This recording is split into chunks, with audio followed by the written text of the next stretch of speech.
In this sense, identifications belong to the imaginary. They are phantasmatic effort of alignment, loyalty, ambiguous and cross-corporeal cohabitations. They unsettle the I. They are the sedimentation of the we in the constitution of any I, the structuring present of alterity in the very formulation of the I. Identification are never fully and finally made. They are incessantly reconstituted and as such are subject to the volatile logic of iterability. They are that which is constantly marshaled, consolidated, retrenched, retrenched, contested, and on occasion compelled to give away.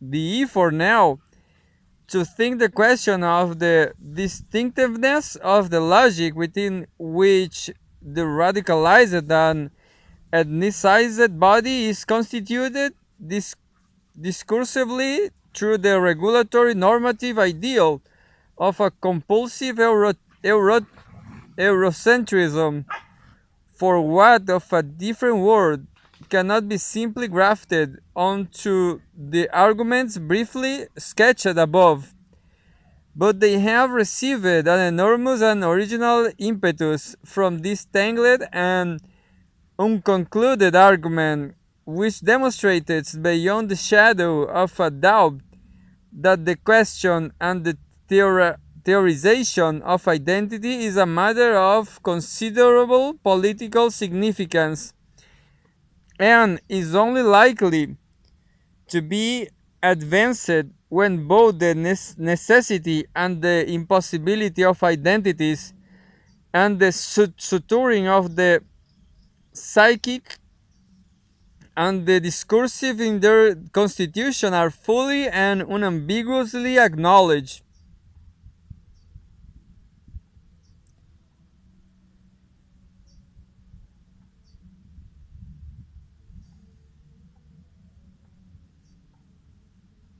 2.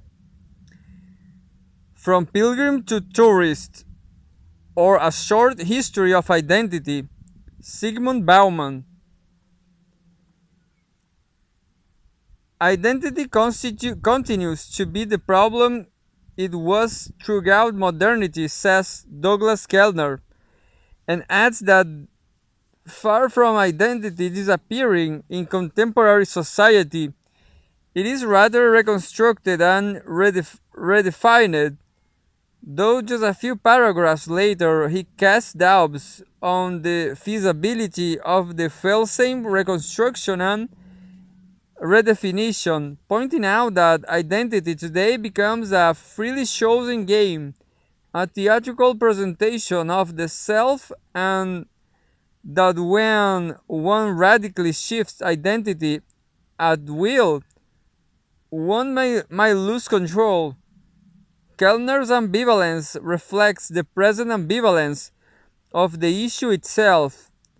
One hears today of identity and its problems more often than ever before in modern times, and yet one wonders whether the current obsession is not just another case of the general rule of things being noticed only ex post facto when they vanish, go bust or fell out of joint. I propose that while it is true that identity continues to be the problem, this is not the problem if this is not the problem it was throughout modernity.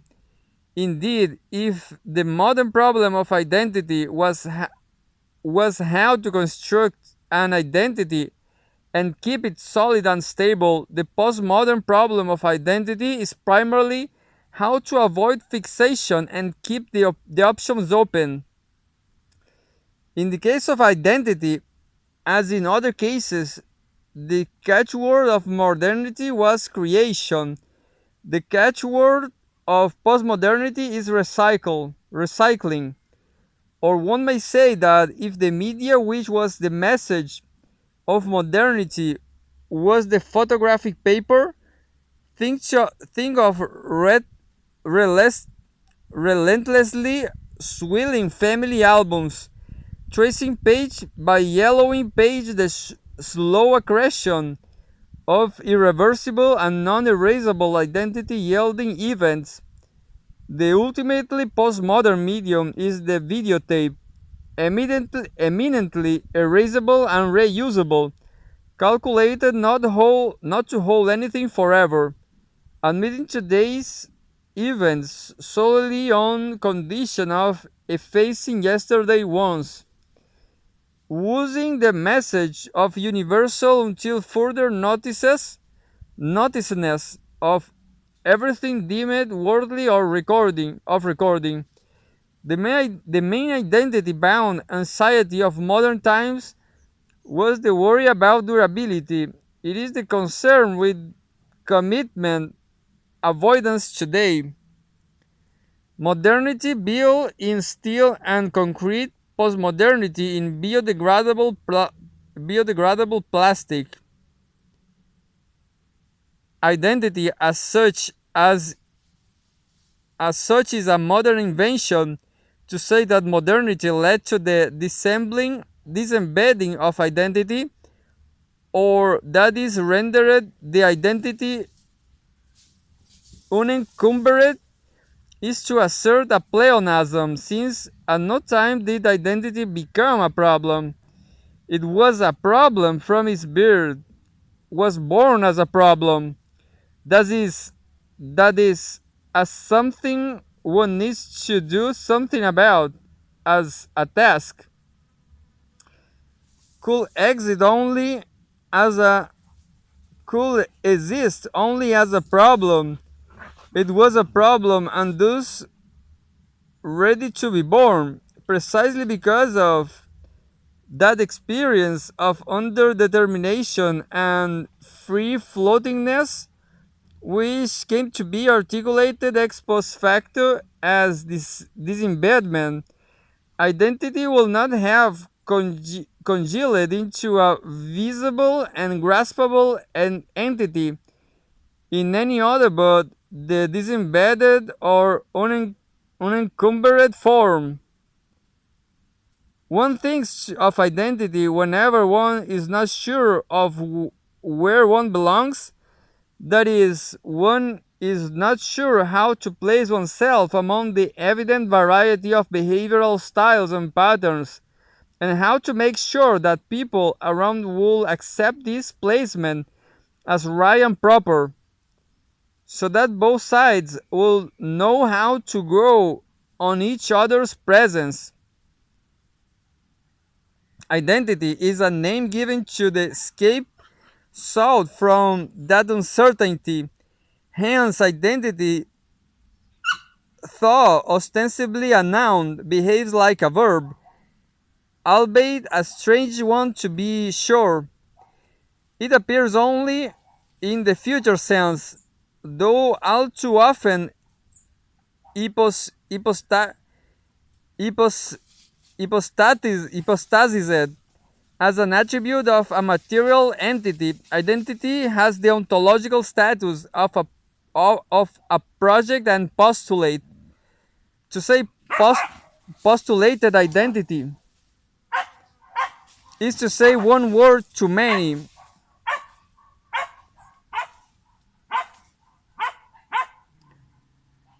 As neither there is nor can there be any other identity but a postulated one.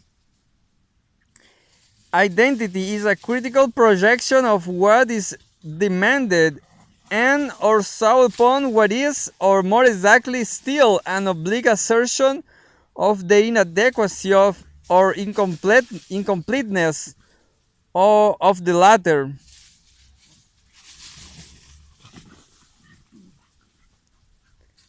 Identity entered modern mind and practice dressed from the start as an individual task. It was up to the individual to find escape from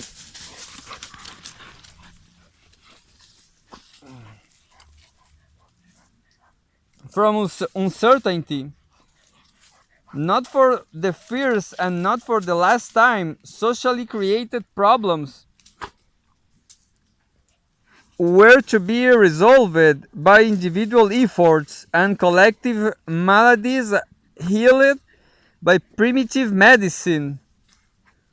Not that individuals were left to their own initiative and that their acumen was trusted, quite the contrary, putting the individual responsibility for self-formation on the agenda spawned the host of trainers, coaches, teachers, counselors, and guides, all claiming to hold superior knowledge of what identities could be acquired and held.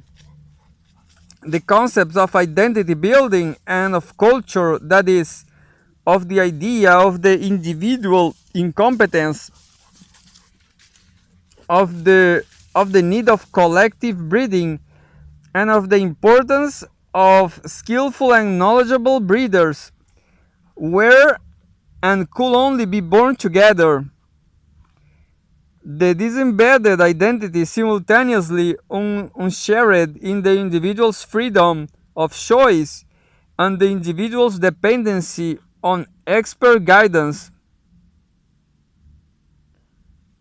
Modern life as pilgrimage. The figure of the pilgrim was not a modern invention. It is as old as Christianity, but modernity gave it a new prominence and seminally novel twist. When Rome lay in ruins, humbled, humiliated, and shaken, and pillaged by Alaric's nomads, St. Augustine jotted down the following observation. It is recorded of Cain that he built a city, while Abel, as thought he were merely a pilgrim on earth, built none. True city of the saints is in heaven. Here on earth, says St. Augustine, Christian wander as one pilgrimage through time looking for the kingdom of eternity. For pilgrims, through time, the trust is elsewhere. The true place is always some distance, some time away. Wherever the pilgrim may be now, it is not where he ought to be, and not where he dreams of being. The mismatch between what is to be achieved and what has been the glory and gravity of the future destination debases the present and makes light of it.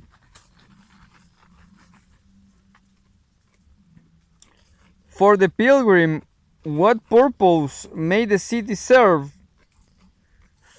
For the pilgrim, only streets make sense, not the houses. Houses tempt one to rest and relax, to forget about the destination. Even the streets, though, may prove to be obstacles rather than help, traps rather than thoroughfares. They may misguide, divert from the straight path, lead astray. Judeo-Christian culture, writes Richard Sennett, is at its very roots about experiences of spiritual dislocation and homelessness. Our faith began at odds with place. We are pilgrims through time was under the pen of St. Augustine not an exhortation but a statement of fact. We are pilgrims whatever we do, and there is a little we can do about it, even if we wish it. Earthly life is but a brief overture to the eternal persistence of the soul. Only few will reach and have the ability to compose that overture themselves in tune with the music of heavenly spheres to make their fate into a consciously embraced destiny. These few will need to escape the distractions of the town. The desert is the habitat they must choose. The desert of the Christian hermit was set at a distance from the hurly-burly of family life, away from the town and the village, from the mundane, from the polis. The desert meant putting a distance between oneself and one's duties and obligations, the warmth and the agony of being with others, being looked at by others, being framed and molded by their scrutiny.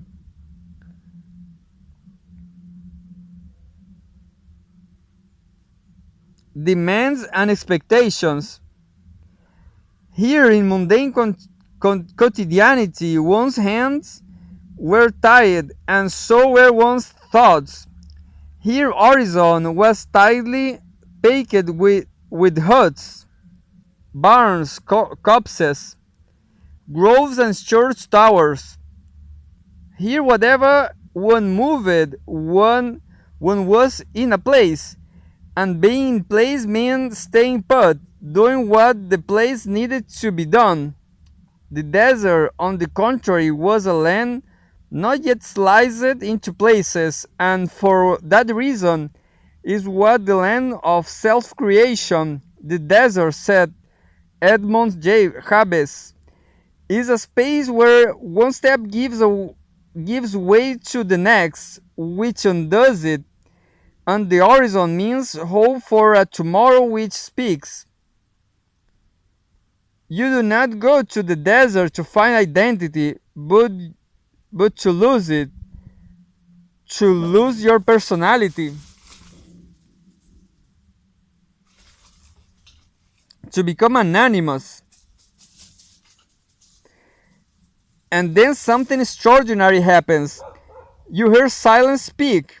The desert is the archetype and the greenhouse of the raw, bare, primal, and bottom line freedom that is but the absence of bounds. What made the medieval hermits feel so close to God in the desert was the feeling of being themselves godlike, unbound by habit and convention, by the needs of their own bodies and other people's souls, by their past deeds and present actions. In the words of the present day theorists, one will say that the hermits were the first to live through the experience of disembedded, unencumbered selves. They were godlike because whatever they did ab nihilo. Their pilgrimage to God was an exercise in self-construction. This is why the church, wishing to be the soul's connecting line to God, resented the hermits from the start, and soon went out of its way to force them into monastic orders under the close supervision of rulers and routine. The Protestants, as Weber told us, accomplished a feat unthinkable for the lonely hermits of yore. They became inner-worldly pilgrims. They invented their way of embarking on pilgrimage without leaving home and of leaving home without becoming homeless.